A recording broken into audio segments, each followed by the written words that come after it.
haaromsaan dhufee damee odeessan kun tokko yuunnuuf. Achiinis hin bahu.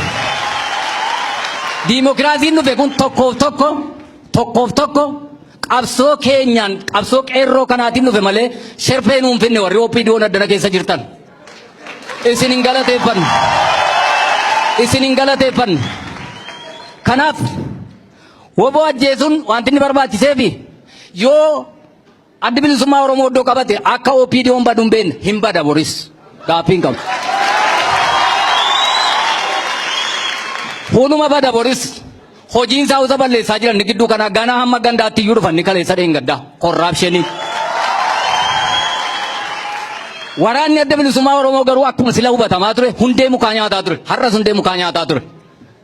Meeshaa harka jiru immoo dheengadda bolamaa maal jedhan caccabaa qawweedhan caccabaa qawwee nurkaa fudhateedhan. Durumayyuu isaan caccabaa qawweetiin nu doorsisu erga isaan harkaa fudhate.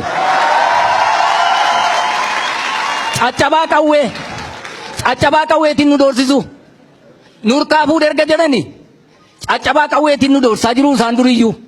Isa kana uummata Oromoo fuulatti dhiifama gaafachuu qabu bulammaan. Maaliif beektaa? Dhaaba Oromoo tokko hamma kana uummata biraa biratti uummati biraantis hin dhagaa waan ta'eef seenaa isaa keessatti caccabaadhaan lola jedhanii qaanessuudhaaf obbolammaan dhiifama gaafachuu qabu kana naa qabu.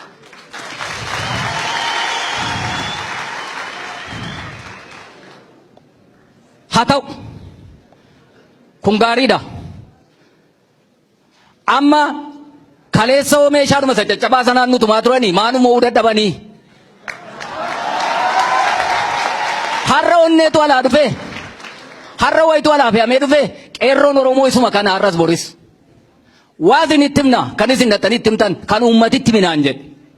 Duunu jiraannus addi bilisummaa Oromoo meeshaa hiikkata jettanii dhattanii nu araarsitu yoo ta'e nu warra daggala jirraan asa jaarsaa wajjin.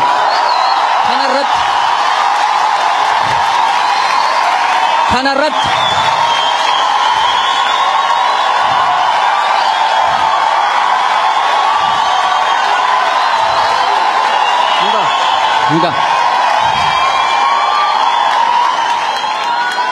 araaramas hin qabnu keessa deebiis hin qabnu wanti rakkattaniifis hin jiru hin duuna hamma maalitti hamma xumura lafti kun duwwaa taftutti hin waraanna nuyi.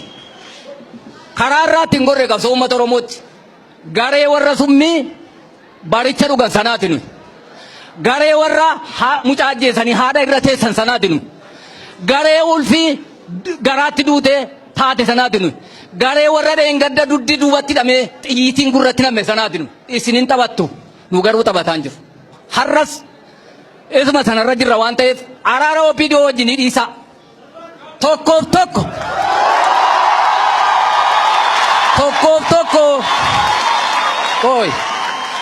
Tokkoof tokko qawwee isaa hidhatee haa taa'u akka barbaaddetti jettu yoo ta'e asoosaas hin naqinaa hin ta'anni kun. Maaltu asoosaattis hin jiru? Maaltu Wallagga keessas hin naannessu? Waa'ee qawwee hiikkachuu waraana adda bilisummaa Oromoo miti kan murteessu nuyi. Nutu murteessu. Utuu jaalle marroon nanii hiikkadha jedhee iyyuu amma gudiisa goona. Utuu jaarsi gubbaadhaan nanii hiikkadha jedhee iyyuu har'a gudiisa goona. Kana jechuun maal jechuudha? Arseerummaa hin mormina nuyi. Biyya keenya yookiin ganda keenya keessatti biyyi bilisummaa diimokiraasii dhugaa argatte yoo jiraate nu bira. Sabaaf sablammiin sirriitti kan inni waaqeffatu nu bira. Sabaaf sablammiin inni iddoon itti nagadatu iddoo addi bilisummaa Oromoo jiruudha. Dangaan kan hin cabinu uummati walqixummaa kan inni jiraatu dhattanii ilaaluu dandeessu nu bira. Maal barbaaduudhaaf deebinee isin gabbarra? Maaltu dhufa? Maal nuuf itti? Kanaaf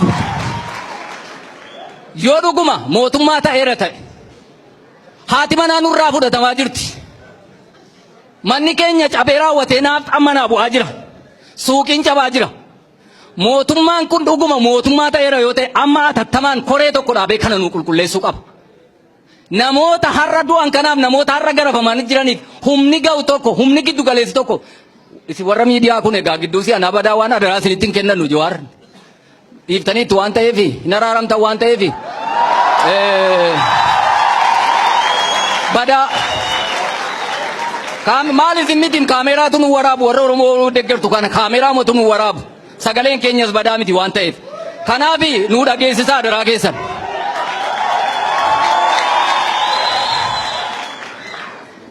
Koreen tokko haasaan dheeressa fakkaata. Dhimma qabeenyaa irratti, dhimma ati nama fudhatamaa jirtu, dhimma deessuun guyyaa 3 daggala corroqa keessa laga keessa jirte ciisaa jirtu irratti, dhimma ari'atamaa jirtu irratti atattamaan naqee gidduu galee dhukaasa kana dhaabsisuu qabu. Hin dhaabsisinis rakkoo isaan qabnu nu hin albaafnam. Cannaqama isaan qabnu. Cannaqama isaan qabnu warri OPDO hoddana keessa raatti cannaqama isaan qabnu uleedhaaf dhagaadhaan isinii galchin. Garuu maal barbaanna? Diimokiraasiin amma addana ga'e kun fuulduratti akka inni deemuuf araarri murteessaadha. Akka nama haaruutti miti.